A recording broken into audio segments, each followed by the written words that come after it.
Bien, hoy vamos a analizar cómo se realiza un amplificador de pequeña señal utilizando un transistor BJT 2N2222. Los parámetros de trabajo van a ser los siguientes.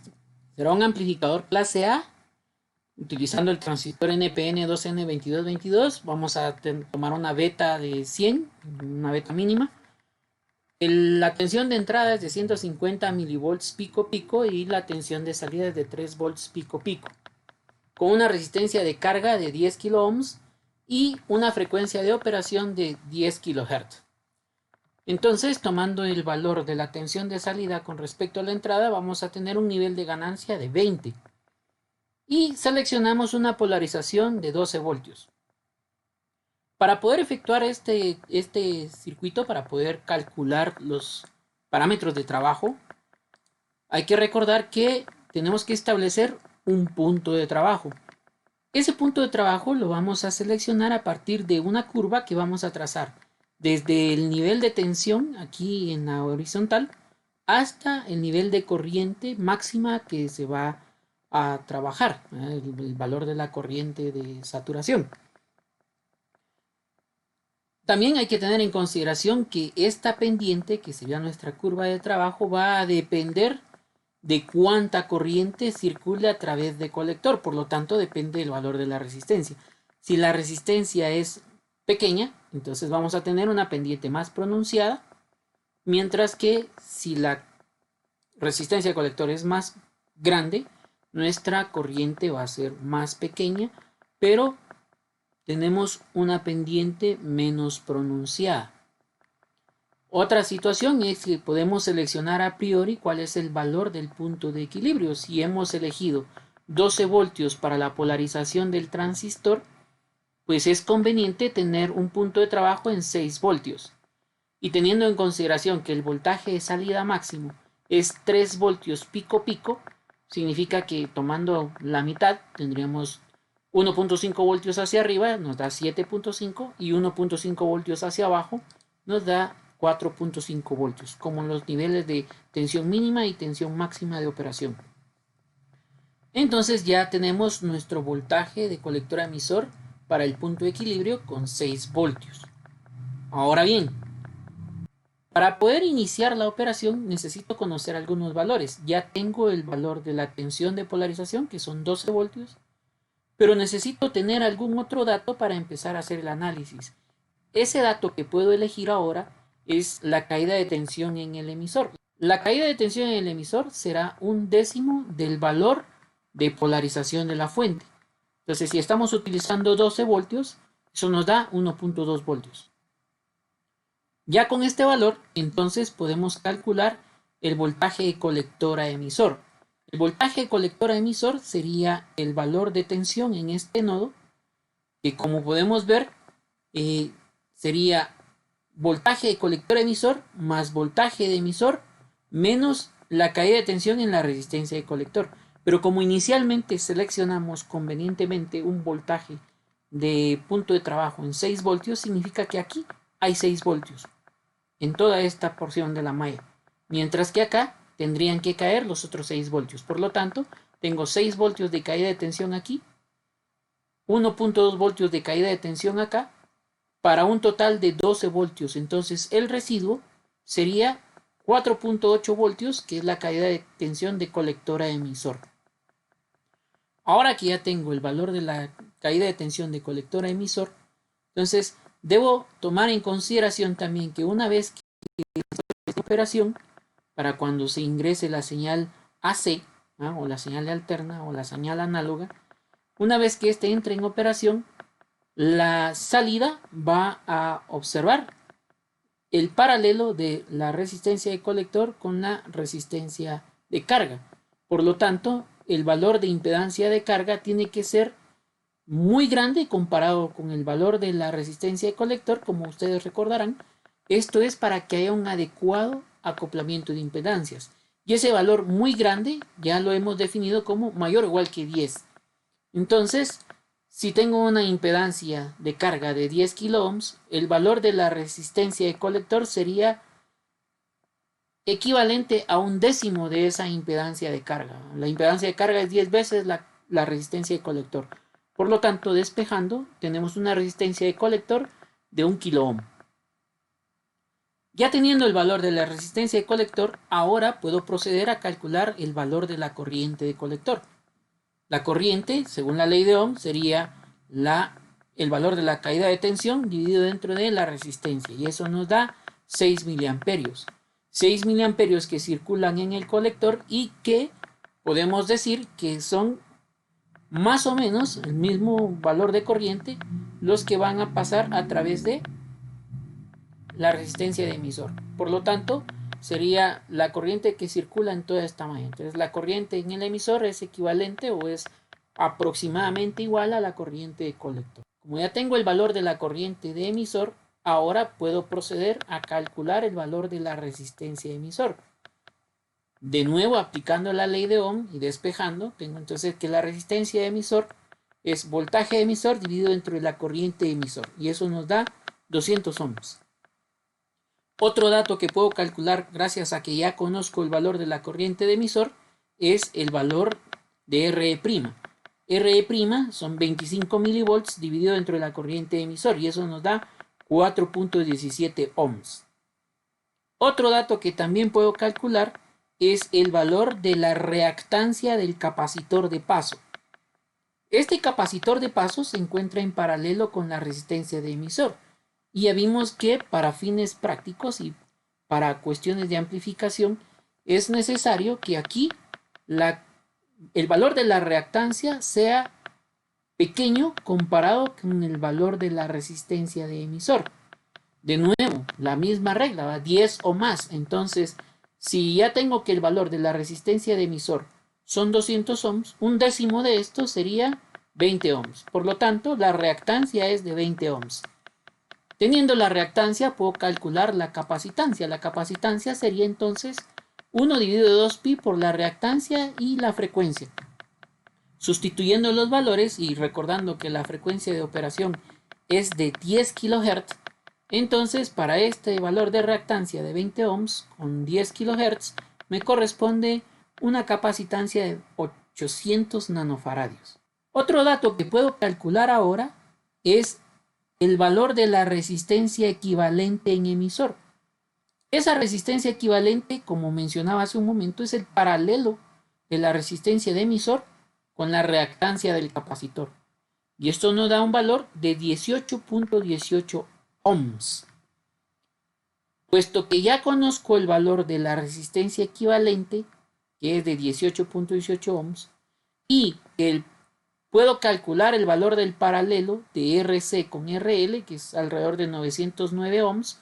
Entonces ahora mi nivel de ganancia lo puedo calcular a partir de esta relación. La resistencia equivalente colector, que son 909 ohms, no lo calculé acá, pero es fácil de realizar. Es el paralelo entre 1K y 10K. Entonces sería RC dividido dentro de la suma de RE' más RE equivalente de emisor. Y eso nos da una ganancia de 40.7.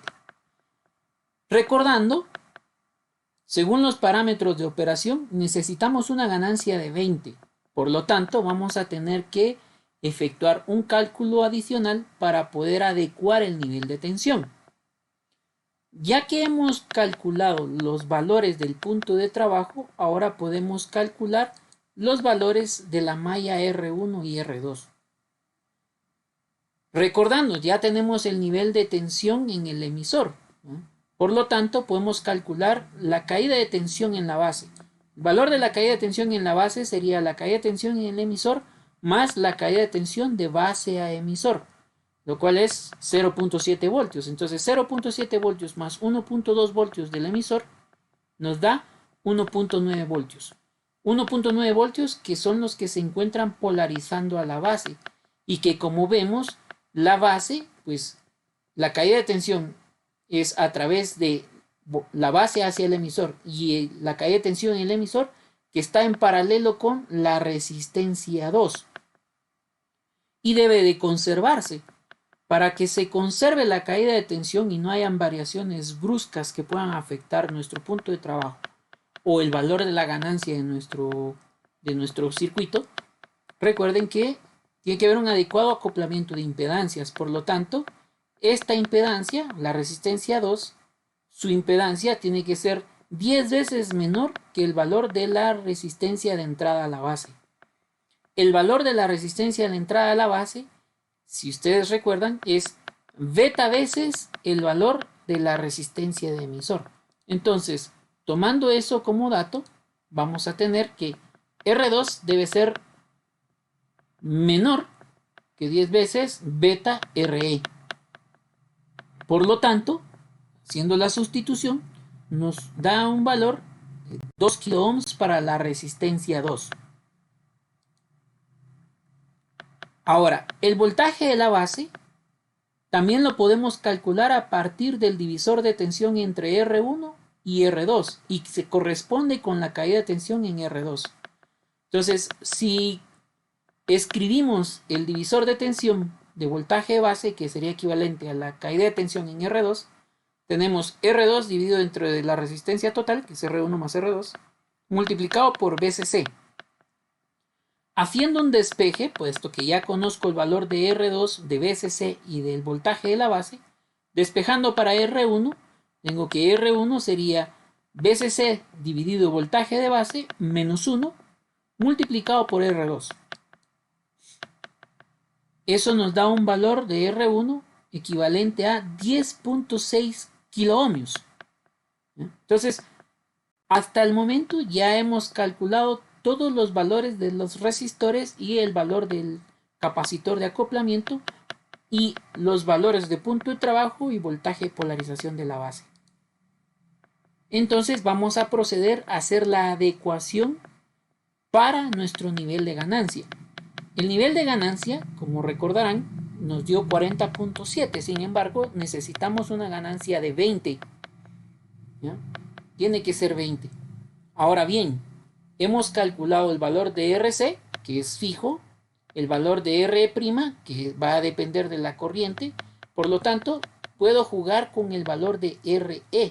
Despejando para esta ecuación, entonces tenemos, como había mencionado, la resistencia equivalente o paralela entre RC y RL es 909 ohms, dividido dentro de 20, que sería el nivel de ganancia que necesito, menos el valor de la resistencia prima del transistor, que es 4.7 ohms, me da un valor de 41.29 ohms, que sería el valor de RE y que se corresponde con el paralelo entre RE y la capacitancia, ¿eh? La reactancia capacitiva y la resistencia. Ahora, este valor de RE, como recordarán, podemos dividirlo en dos resistores. Uno que se encuentra en paralelo con la capacitancia y que ambos se encuentren en serie con otra resistencia a la salida del emisor. Por tanto, en el valor de ganancia va a influir la presencia de esa resistencia en serie con la equivalente de la resistencia y el capacitor. Y así es como yo puedo modificar el valor de ganancia. Por tanto, puedo indicar acá que la resistencia equivalente en el emisor sería esa resistencia en serie que quiero agregar más la resistencia 2 en paralelo con la reactancia capacitiva. He seleccionado 25 ohms para mi resistencia emisor 1. Esta es la que se va a encontrar a la salida del emisor y que estará en serie con la resistencia 2 y la reactancia. Al dividir la resistencia total, que eran 200 ohmios, y he seleccionado 25 ohms para RE1, entonces RE2 sería 175 ohms. Manteniendo la relación de 10:1, nos da una reactancia de 17.5 ohms. ¿Ya? Por tanto, el paralelo entre RE2 con la reactancia nos da 15.91 ohms. Esto estará en serie con RE1, que es de 25. Por lo tanto, vamos a tener una resistencia equivalente en emisor de 25 ohms más 15.91 ohms, que nos da 40.91. Y necesitamos 41.29, que está bastante cercano y no va a modificar demasiado nuestro resultado. Entonces ya con eso vamos a tener el valor de ganancia que necesitamos, que es de 20. ¿Ya? Si sustituimos RE acá, lo sumamos con 4.17 y resolvemos para esta función, y entonces vamos a tener una ganancia de 20. Esta sería entonces la nueva configuración del circuito. RE1 en serie con RE2 y la capacitancia. Pues bien, entonces partimos de la situación inicial en donde se nos solicitaba hacer esta configuración con los parámetros ya indicados y llegamos a este resultado final. Como pueden observar en la gráfica acá del simulador, tenemos el nivel de tensión de entrada deseado, que son los 150 milivolts pico pico, con la salida que se ha calculado a 3 volts pico pico, una ganancia de 20. Pues bien, eso ha sido todo. De esa manera podemos calcular los valores de operación para un amplificador de pequeña señal y espero que sea de su utilidad. Hasta la próxima.